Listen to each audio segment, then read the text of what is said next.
Hey everyone, if you're a junior teacher, you know that understanding your leave is absolutely critical to managing your career.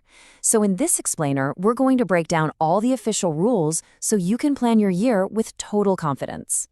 So if you're a junior teacher working under that schematic or contract-based system in Nabarangpur, you've probably heard all sorts of conflicting information about your leave, right? It can get pretty confusing.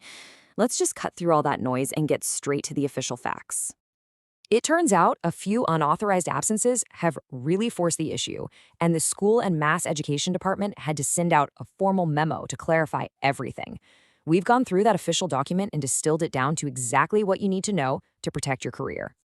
Okay, first up, let's dive into the one you'll probably use the most: casual leave. The most important number to remember for your annual planning is this one: 15. You are entitled to exactly 15 days of casual leave per calendar year. And it is so important to track them because going even one day over has real consequences. And here's where the rules get pretty serious. Notice the difference here. If you take permitted leave, but you don't have any left in the bank, it simply means a pay deduction. But, and this is the big one, taking unauthorized leave actively delays your promotion by extending your contract period. That's a huge difference. Next up, let's look at leave for those major life events. The rules for maternity and paternity are very specific, and honestly, the policies are quite different. The policy here is incredibly clear, and it really shows a stark contrast. Female teachers with fewer than 2 children are granted 6 months of maternity leave. For male contractual teachers, however, the proposal for paternity leave was officially rejected. Simple as that. Now, if you're eligible for maternity leave, following these conditions is absolutely vital. The key takeaway here is all about compliance. You have to rejoin immediately after those 6 months are up.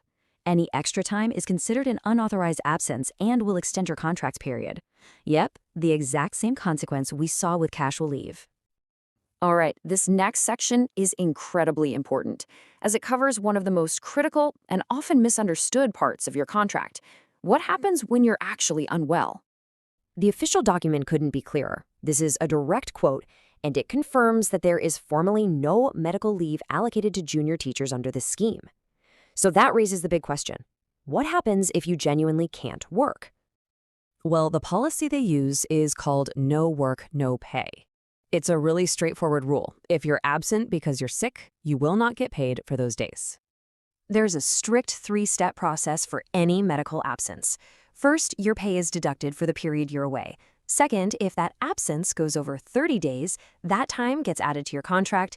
And third, you have to submit a valid medical certificate the moment you get back. Okay, let's pull all of this together and really get to the bottom line. Understanding these rules is all about protecting your pay, your promotion, and your career.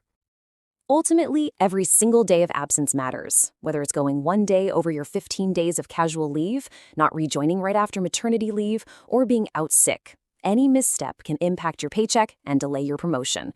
The golden rule that protects you is simple. Always get prior permission.